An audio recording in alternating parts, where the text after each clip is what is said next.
honor and privilege to welcome you all to the inaugural session of this two-day capacity building workshop on prevention of sexual harassment against a woman at workplace, organized by the Internal Complaints Committee, University of Kashmir. And I thank each one of you for being with us this morning. Well, the fact of the matter is that, no doubt, with improved access to education and employment, millions of women are entering the global workforce today, but unfortunately and ironically, cases of sexual harassment at workplaces are rampant, widespread, and continue to haunt the dignity and security of the woman. As enshrined in the preamble to the Constitution of India, equality of status and opportunity must be secured for all its citizens. It's crucial, therefore, as a country, we strive to eliminate harassment and ensure a safer workspace. The Sexual Harassment of Women at Workplace Act 2013 was enacted to ensure safe working spaces for women and to build enabling work environments that respect women's right to equality of status and opportunity. The Act deems the duty of the employer to provide protection of women at workplace and ensure redressal of complaints of sexual harassment. It requires all the institutions to constitute an internal complaints committee to address the workplace sexual harassment complaints from women in a time-bound and very confidential manner. But for this, it's very important that a victim at first place should know that I am being harassed. She should know the people, bodies, cells who can listen to her and address her grievances. She should know the internal complaints committee of her institution, and complaints committee should reach out to her. It is the mandate of the complaints committee to develop healthy and safe atmosphere for the faculty and the students of the university and to prevent sexual harassment or exploitation of any kind. And for that, the committee is required to be trained in both skill and capacity and to carry out a fair and informed inquiry into such complaints. Well, an absence of such training will lead to unequal and unfair results which can cost employers, employees, and the institution as well. To accomplish this, it is imperative to organize workshops and training programs at regular intervals for sensitizing the employees to help maintain safe workplace environment. While I believe training intervention certainly is not a panacea to this problem, I believe regular training programs will create awareness among the people, and it is the best way to communicate to employees what behavior is acceptable and what is not. In this backdrop, today's workshop, therefore, is aimed to provide a basic understanding of sexual harassment at places of work.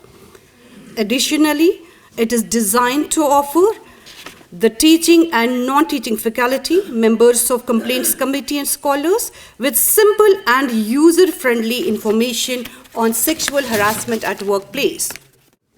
When we see that the harassment at workplace is a issue which normally I again accept the statement of my teacher that women are mostly harassed at work. As registrar of my university and as an employer at different places, I accept that it is the woman, it is the females who suffer at the workplace.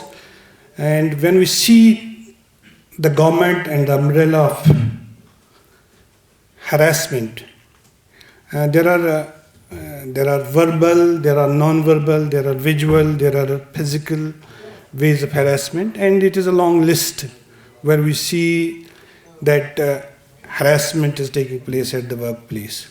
And the minimum harassment which we are seeing at the workplace is the non-verbal, what we definitely see at every workplace. We see that non-verbal workplace harassment is most common, and under which it comes the visual harassment also.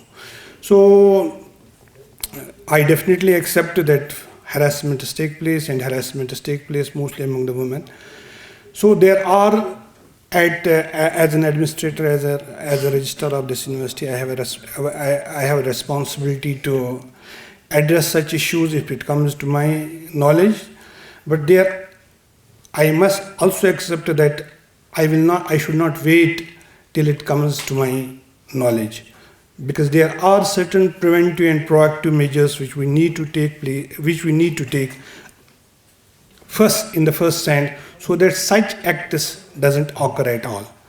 So accountability is one, and proactive administration is one thing at the workplace which we would need to take care of, and we must prevent such harassment at the workplace. For that matter, we are thankful to our Honorable Vice Chancellor. Earlier, she was also the chairperson of this ICC committee, and now she is the Vice Chancellor of the university also. And our DSW now, Professor Anisa Shafi, is the chairperson of this committee. I wish that we have little awareness at the University of Kashmir, or overall there is little awareness, because most often the people doesn't know whom to approach at the time of the harassment. This is probably the lack of awareness at workplace, whom to approach, unfortunately, when such things occur. And for that, we must conduct certain programs at departmental level, at section level also, so that the people will come to know where to address, or where to approach at the time of such embarrassment or harassment. And the boys and some males are also here. I must admit that there is definitely a sense of happiness, sense of pride also, when some female says that we feel safe while approaching you, while coming to your office, or while approaching you. And all males should be aware about the sensitivities of harassment also, and they must also make themselves aware about such things, and then make their colleagues also aware about such things.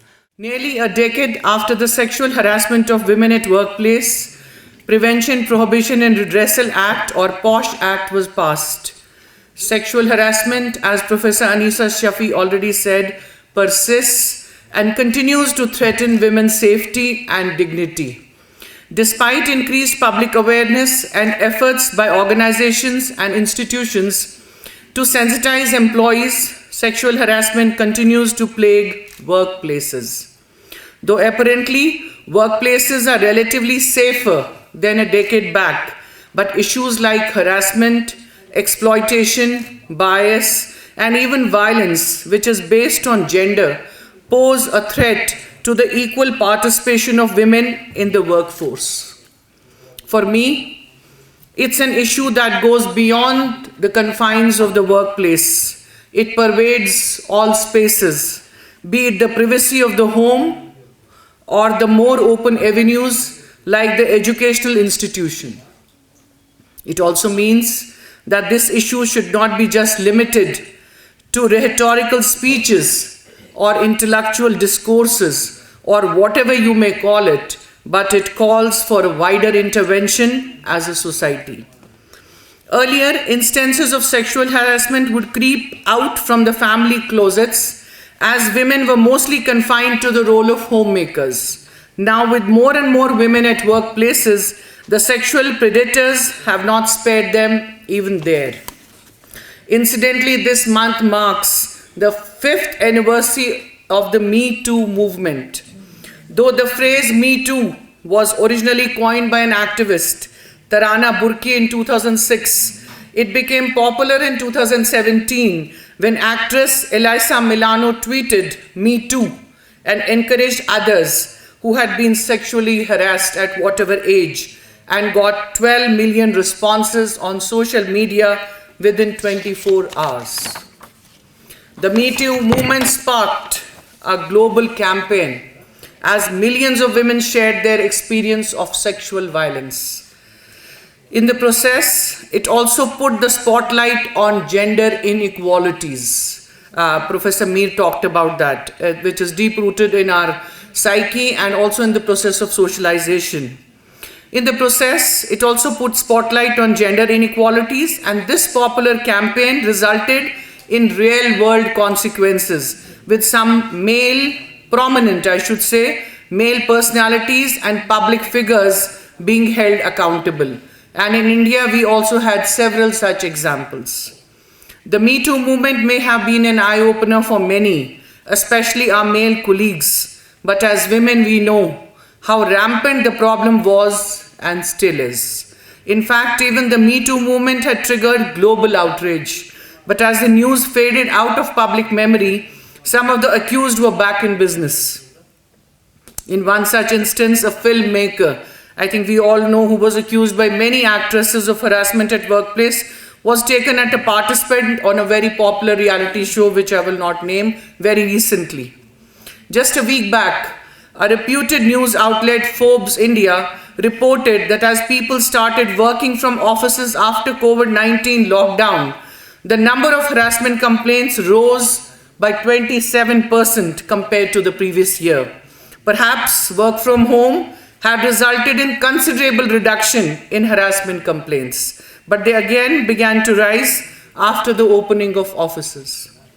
With more awareness, organizations across the spectrum, including both government and private sector, have mostly proactive internal complaints committees. Employees are encouraged to raise concerns about harassment and ensure complaints are addressed. However, as we say, every coin has two sides. There's also a concern about the rising cases of misreporting, as Dr. Nisar was referring to. In some cases, it has also been observed that harassment cases were filed with the intention of tarnishing the reputation of the so-called abuser. In several instances, people were also falsely implicated. This trend is also quite alarming. This is where the Internal Complaints Committee have the responsibility of doing the due diligence to ensure that there is no misreporting or no person is wrongly implicated. Another concern is regarding red tapeism in sexual harassment cases, which has been addressed by the Supreme Court itself. At times, the legal process turns into a punishment in cases under the POSH Act. The court has clearly stated, don't make the process a punishment for the victims. In its judgment, the Supreme Court held that the right against sexual harassment at workplace is part of the fundamental right to a dignified life, and it takes a lot of courage for a subordinate to overcome the fear to speak up against a livid superior. The apex court bench led by Justice D.Y. Chandrachud said the courts should not be hyper-technical, within inverted commas, while dealing with sexual harassment cases, and be aware of the odds that a survivor has to overcome to bring to light the sexual misconduct.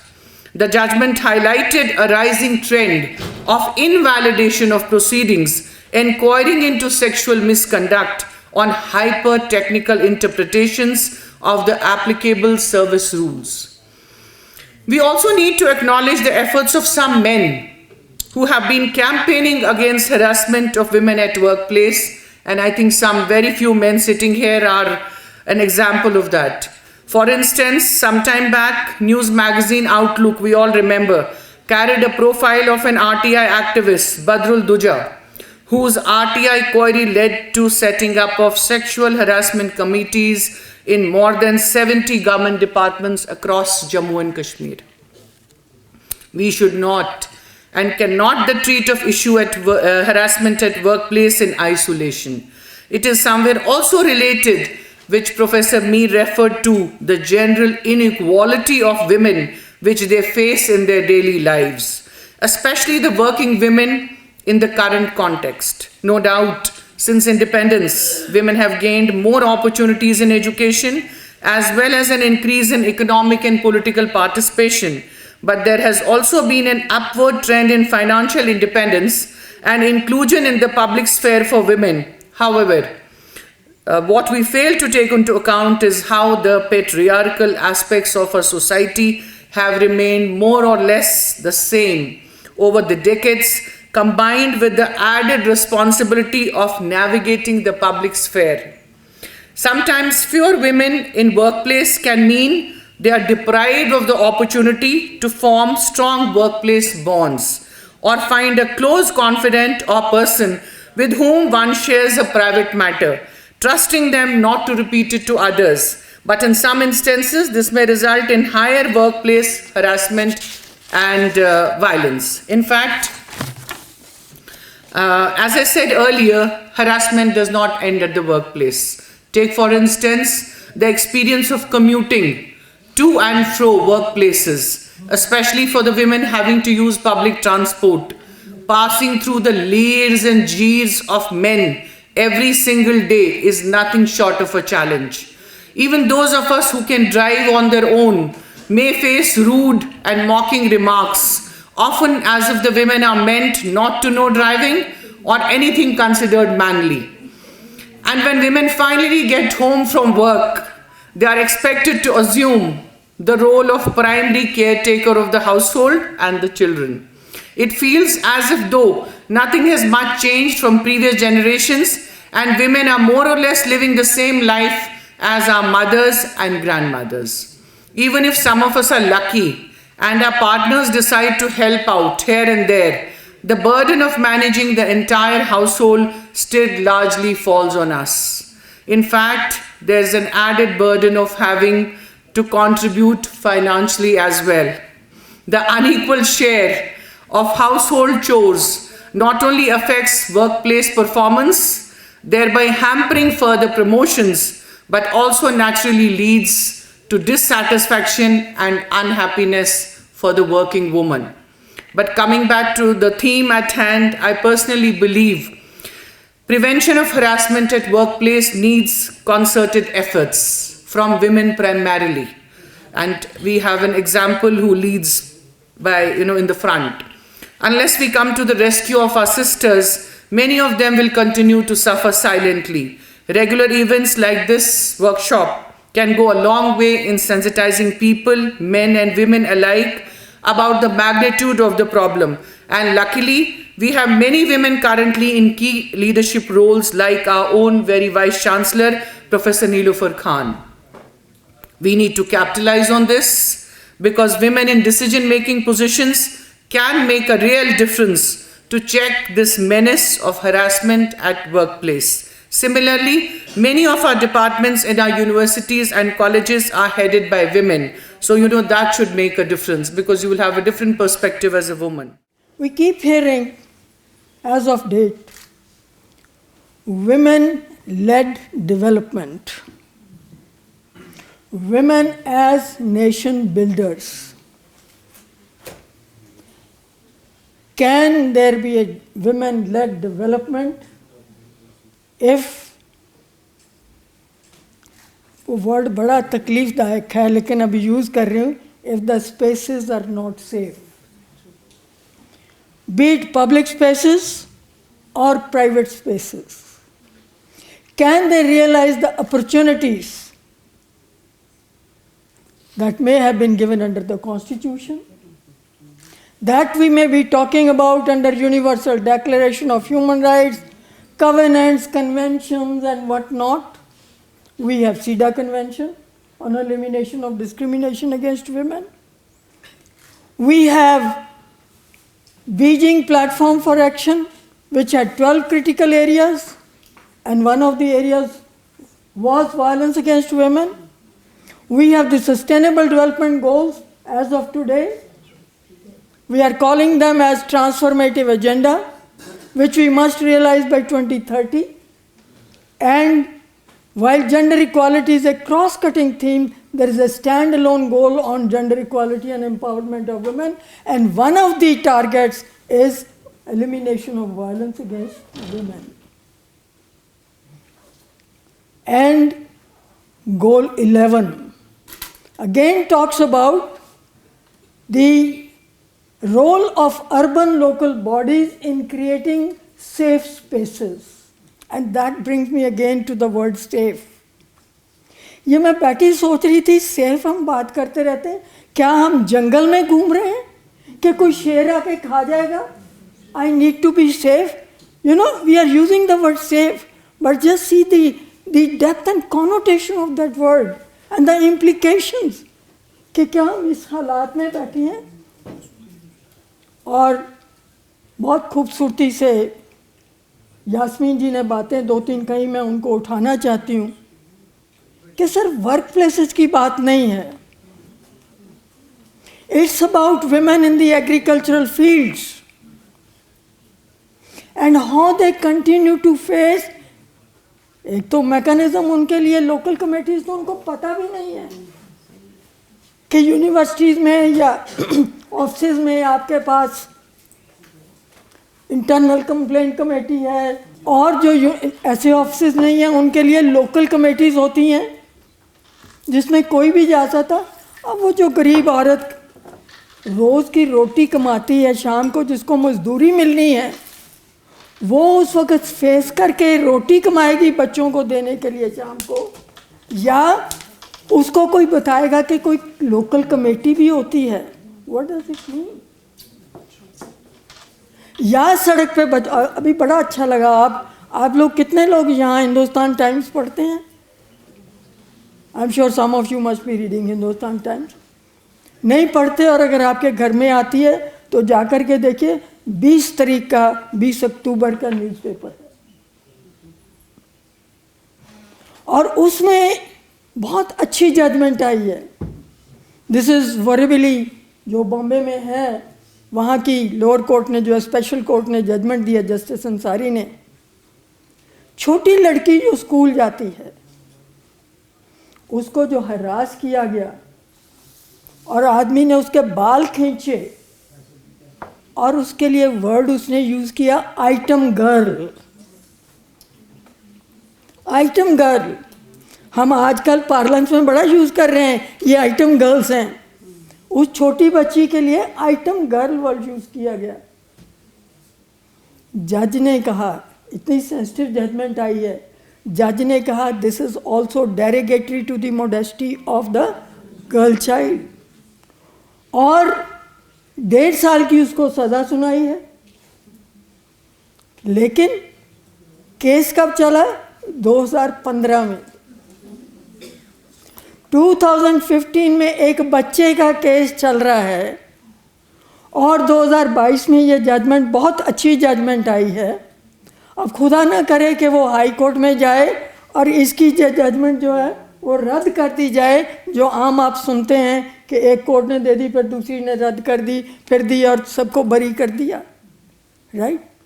So this issue of harassment, be it your corporations, be it your universities, be it hospitals, anywhere, ये word space का जो है, ये यहाँ पे जो है बहुत तंग करता है. तो मैं कहाँ हूँ? Where is the gender equality that my constitution gave me? Where are those international conventions, right, which talk so much about this thing? हम जब कमेटी की रिपोर्ट लिख रहे थे तो ये हुआ कि इस कमेटी की रिपोर्ट का टाइटल क्या दिया जाए. तो मैंने कहा अगर मुझे हिंदी में इसका टाइटल देना हो तो मैं कहूँगी समानता एक शताब्दी और. And I was not wrong. I was not imagining negatively and portraying negatively. If you look at the, I'm sure you are reading about Davos, जो वर्ल्ड इकोनॉमिक फोरम होता है, उसमें से रिपोर्ट आती है. World economic report, every year it comes out with what we call as global gender gap report. If you look at the global gender gap report, जो latest आई है, it says it will take 136 years to achieve gender equality. 136 साल लगेंगे. ये सिर्फ हमारे देश की बात नहीं है, दुनिया की बात है. और ये सिर्फ लोकलाइज्ड इशू नहीं है, ना इशू वायलेंस का लोकलाइज्ड है, ना इशू सेक्सुअल हरासमेंट का जो है वो लोकलाइज्ड इशूज है. I am connected with G20, उनका W20 है, and violence against women and backlash that women are suffering. Even G7 countries का पिछले 2 हफ्ते पहले जो है W7 की मीटिंग हुई, and full theme was on the backlash women are facing. So it is not one country or this thing, it is prevalent as far as women are concerned. So इस तरह के issues के लिए workshop करना, नीलोफर जी मैं आपको मुबारकबाद देती हूँ और आपकी कमेटी को मुबारकबाद देती हूँ, क्योंकि ज़रा इमेजिन कीजिए, just imagine when sexual harassment takes place to a woman, उसकी साइकी पे क्या असर है. आप इसको सिर्फ इमेजिन कर लीजिए. उसकी साइकी के ऊपर क्या असर है, उसकी मेंटल हेल्थ के ऊपर क्या असर है, उसकी फिजिकल हेल्थ के ऊपर क्या असर है, और उसकी जो वर्क अपॉर्चुनिटीज़ हैं उसके ऊपर क्या असर है. सो ये हम देख रहे हैं कि इतना सीरियस इशू है that people are saying women. और आप सब जानती हैं कि वर्कफोर्स पार्टिसिपेशन रेट जो है वो घटता ही जा रहा है. और इन्होंने कोविड का जिक्र किया, इन्होंने सब अनपेड मी टू सबका जिक्र कर दिया. But interesting is that even during Covid when women were working from home, they were not free from this harassment. There are cases where they were asked by the employer, open your video, you know. तो ये reporting ही नहीं है इन cases की. तो कहने का मेरा ये मतलब है कि हमें ये खास करके education institution can play a critical role so that we prepare both boys and girls. हमारी जो न्यू एजुकेशन पॉलिसी आई है वो सिर्फ एक तरफा बात नहीं करती है. It is talking of gender sensitisation from the childhood, right? And women study centers and sexual harassment committees, universities can play a critical, if I can call as interventionist role in not creating only a healthy environment in the university, not creating a healthy environment in your labs, in your, research, for research students, but also creating. IAS officer कौन बनता है? आप बनाते हैं. Police officer कौन बनाता है? आप बनाते हैं. डॉक्टर कौन बनाता है? आप बनाते हैं. तो अगर आप लोग ही ऐसे क्रिएट करेंगे जिनको इन इश्यूज़ के ऊपर सेंसिटिविटी होगी, इन इश्यूज़ के ऊपर नॉलेज होगी, तो education institutions can play a great role. I am very happy that we have such a registrar who is well versed with all the rules, whether they are rules of the Supreme Court or are UGC rules about this POSH, and he is very sensitive to all the issues. And in fact, when we had our budget committee meeting this year, he pointed out, ma'am, we should keep some of the budget for the ICC committee so that we have various programs, and this is one of the program because the budget was allotted to ICC committee in order to have various awareness programs, which otherwise is very difficult to get a budget and then organize it, get the authorization and so on. I'm very happy that Professor Anisa Shafi is the chairperson of ICC. She is also the Dean Students Welfare. And it's a great satisfaction for me because I was holding chairperson, I was there as a chairperson of ICC for a long time, and the way she's handling the cases, the way she's sensitive in a balanced manner, how she carries herself, I'm very satisfied. I'm very, very happy that we have one of the senior professors, a female professor who is chairperson of this committee. I know it's a very difficult job, Anisa ji, because it's a great responsibility, and how you conduct the proceedings of the meeting, sometimes it's very taxing, but I'm sure you will do well. and give due, in a balanced manner, and whatever is there in any case, without any prejudice, you'll decide about the, whatever is the fate of a particular case. I'm happy that we have a very sensitized members in ICC committee. But my request is only that please be committed to this working of this committee, because it's a very important committee on the campus. I would also like to tell our resource person, Professor Pam Rajput, that our University of Kashmir is still lucky, ma'am, although I will not deny, when I was chairperson, I had few cases that time which were resolved. Even during Anisa ji's tenure, some of the cases were there which she resolved. एक आध cases साल में आ ही जाते हैं, whether from non-teaching employees, whether from faculty or from students. But our university is very sensitive to all these issues from the beginning only, and for a quite long time this ICC committee is in place, and university authorities also. Even when I was chairperson of this committee, everyone is very sensitive that we have to create a congenial atmosphere in our university, because it's very important. These days, God forbid, if any such case happens, it will reach to the committee later, but first it will be there on the Facebook, in the media, and then only you will come to know about it. So we have to be very sensitive. I would request Professor Anisa ji, if I know we chose these participants with great care. We have faculty from various colleges, our affiliated colleges. We have faculty from universities. We have faculty from teaching departments. We have incorporated non-teaching members, ladies who are at the senior level. So it's a very well thought of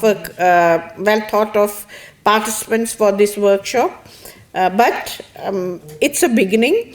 We would definitely like that, we keep on doing such types of awareness programs.